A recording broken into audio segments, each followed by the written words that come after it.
चिड़िया गर्भवती थी, वो अंडा देने वाली थी। उसकी एक छोटी सी बेटी भी थी।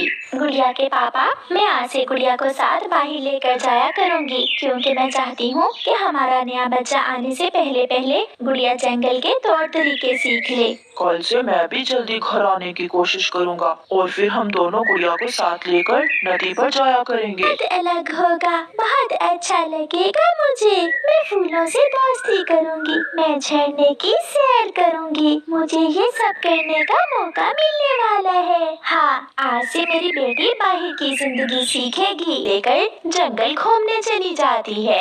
ये घर तोते अंकल का है। तोता अंकल मेरा पुराना दोस्त है। कोई भी मुश्किल समय हो, हम एक दूसरे की मदद करते हैं। थोड़ी दूर एक फूलदार पेड़ पर बैठी वो माँ बेटी बातें करने लगती हैं। जब कोई पक्षी आपको लालच दे और उसकी बातों में हड़बड़ाहट हो तो समझ जाओ वो बुरा पक्षी है। जितना हो सके उससे बचने की कोशिश करो। मैं आपकी बातें याद रखूंगी मम्मा।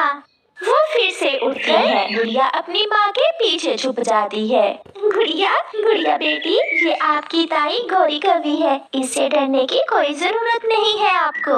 मम्मा, ये काली है। मैं समझी जैसे काली बिल्ली खतरनाक होती है, शायद ये भी खतरनाक पक्षी हो। अच्छा चिड़िया, तुम्हारी बेटी बड़ी होकर बहुत आगे जाएगी। मम्मा, गौरी ताई चील से मिलने जा रही है। वो चील खा लेगी गौरी ताई को। नहीं बेटी, हमारे जंगल में रहने वाली माही चील बूढ़ी चील है। वो पक्षियों के साथ मिलजुल कर रहती है। हाँ माही चील, वो बहुत सुंदर बच्ची है। गौरी, सबको पता है मैंने अब मांस खाना छोड़ दिया है, लेकिन अगर किसी तरह कोई छोटा सा बच्चा एक बार खाने को मिल जाए तो बुढ़ापा अच्छा गुजर जाएगा मेरा। अब तो मेरे में विटामिन डी की बहुत कमी हो गई है। मांस खाने से ही पूरी होगी वो कमी। क्या मतलब चील दी? मैं समझी नहीं आपकी बात। तो मैं तुमसे कह रही हूँ, 2-4 हड्डियाँ खा लेने से मेरे शरीर में फिर से ताकत आ जाएगी। मैं कोई योजना बनाती हूँ माही जी, तुम चिंता ना करो। दूसरे दिन पापा चिड़िया अपने काम पर गए हुए थे। मम्मा चिड़िया अपनी बेटी से कहती है, गुड़िया बेटी, मैं वेद जी के पास जा रही हूँ, आप घर में ही रहना। मम्मा, मैं घर से बाहर दरवाजे के सामने बैठ जाऊँ? वहाँ मैं आते जाते पक्षियों से सीखूंगी। आहिस्ता आहिस्ता गौरी कभी गुड़िया के पास आती है। वो थोड़ी दूर बैठकर गुड़िया को घूरने लगती है। सोई हुई है सियानी माँ, इसे उठाकर चील के पास ले जाती हूँ। गौरी जैसे ही गुड़िया की तरफ बढ़ती है, एक सूखी हुई शाख के टूटने की आवाज से गुड़िया की आंख खुल जाती है। कौन है? गुड़िया, गुड़िया मैं हूँ। तुम्हारी बातों में घबराहट है, जरूर तुम कुछ गलत करने वाली थी। मम्मा ने मुझे ऐसे ही सिखाया है। जल्दी से गुड़िया अपने घर के अंदर जाकर दरवाजा बंद कर लेती है। इतनी छोटी सी उम्र में इतनी सियानी बच्ची पहली बार देखी है। गौरी भाग जाती है। मम्मा, मम्मा, जब आप गई तो मैं बाहर बैठे बैठे सो गई और गौरी ताई आहिस्ता आहिस्ता मेरे पास आकर बैठ गई और उसकी बातों में घबराहट और हड़बड़ाहट थी। ये सुनकर मम्मा चिड़िया हंसने लग जाती है। गुड़िया बेटी, वो आपकी ताई है, उससे न डरा करो। वो रंग की काली है, मगर वो मांस नहीं खाती। मैं साथ जाने की जिद कभी नहीं करूँगी, क्योंकि मुझे मिठाई बहुत पसंद है मम्मा। मम्मा और पापा चिड़िया चले जाते हैं। गौरी, गौरी कभी, वो देख, मम्मा और पापा चिड़िया कहीं जा रहे हैं। इसका मतलब आज फिर से वो छोटी चिड़िया अकेली होगी। चील सहेली, मैं ट्राई करती हूँ। क्यों? कहाँ जाना है? मेरे मम्मा पापा तो घर में नहीं है। नदी के पास आइसक्रीम वाला आया है, चलो मैं तुम्हें आइसक्रीम लेकर देती हूँ। अगर कोई पक्षी तुम्हें लालच दे तो समझो वो बुरा है। गुड़िया अपनी मम्मा की बात अपने मन में सोचती है। गौरी ताई, मेरा मन नहीं है आइसक्रीम खाने को, आप किसी और बच्चे को ले दे। तो फिर क्या खाने को दिल कर रहा है मेरी बेटी का? आम, मेरा आम खाने को मन है।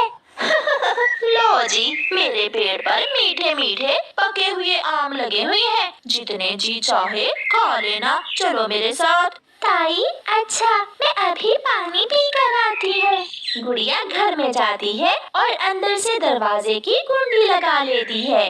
गुड़िया गुड़िया बेटी, दरवाजा खोलो। तुमने दरवाजे की कुंडी क्यों लगा ली? इसलिए कि इस मौसम में आम नहीं होते। मुझे आपकी नीयत पर शक हो रहा है। आप यहाँ से भाग जाएं। मैं आम खाने गर्मियों में आऊंगी आपके घर। ये सुनकर गौरी छोटी सी गुड़िया की बुद्धि पर हैरान हो जाती है और निराश होकर वहाँ से चली जाती है। माही झील चलो, जब तुम आई थी और अब महारानी लग रही हो। अंदर से हरा रंग निकाला है मैंने तुम्हारा। मसाज कर करके मेरे पंख दर्द करने लगे हैं। मैं तो 1000 से 1 पैसा भी कम नहीं लूंगी। हरियाली, ये बात पहले पूछ लेती तो अच्छा होता। मैंने फिशल से पहले पूछा था, मगर इसने मुझे बताया ही नहीं। चल चल निकाल पैसे, वरना मुझे दूसरी तरह भी पैसे वसूल करने आते हैं। कालू, भूरे, कहाँ हो? जल्दी आओ। दो गुंडे कौवे कालू और भूरा डंडे लेकर आ जाते हैं। तोतों का कैसे कीमा बनाते हैं? डरते हुए तोते पैसे देकर वहाँ से चले जाते हैं। लो लो, ये तुम्हारा दोनों का हिस्सा। अब तुम जाओ, आज की कमाई तो हो गई, बाकी का कल देखेंगे। गोरी कौवी हर आने वाले कस्टमर को ऐसे ही टीका लगाती थी। कबूतरी के भाई की शादी थी। वो अपने मोटरसाइकिल पर बैठकर गोरी कौवी के ब्यूटी पार्लर पर जाती है। गोरी कौवी लूसी से पूछती है, नेचुरल लुक चाहिए या फिर ग्लैमरस? आप मेरी लुक थोड़ी नेचुरल ही रखना। फिर गोरी कौवी सारी 2 नंबर क्रीमें लगा लगा कर लूसी कबूतर ही खराब कर दिया है। जल्दी जल्दी से पैसे निकालो और चलते बनो। ज्यादा बातें करने की कोई जरूरत नहीं है। कालू, भूरे, जल्दी आओ। कालू और भूरा तो डंडे लिए तैयार बैठे थे। मालकिन, आपका एक इशारा, फिर देखना हम कैसे कीमा बनाते हैं इन कबूतरों का। डरते हुए कबूतर कोई बात किए बिना पैसे देकर वहाँ से चले जाते हैं। उसी से आने हो गए हैं। म्याऊं। बेटी, तुम घर में ही रहो, एक बार मैं जाती हूँ जंगल। हो सकता है कोई पागल सा पक्षी मेरे जाल में फंस जाए। फिर काली बिल्ली की माँ जंगल जाती है। बेटी चिड़िया, सुनो, मेरी बात सुनो। म्याऊं, म्याऊं। ना बिल्ली, नहीं नहीं, मुझे नहीं डांस करना आता। आप किसी और को ले जाएं। चिड़िया वहाँ से उड़ जाती है। काली बिल्ली आगे बढ़ती है। सामने उसे एक तोता अमरूद खाता हुआ दिख जाता है। बिल्ली तोते के पास जाती है। तोते तोते, मुझसे डरो ना, मैं तो तुम्हें अपनी बेटी की शादी का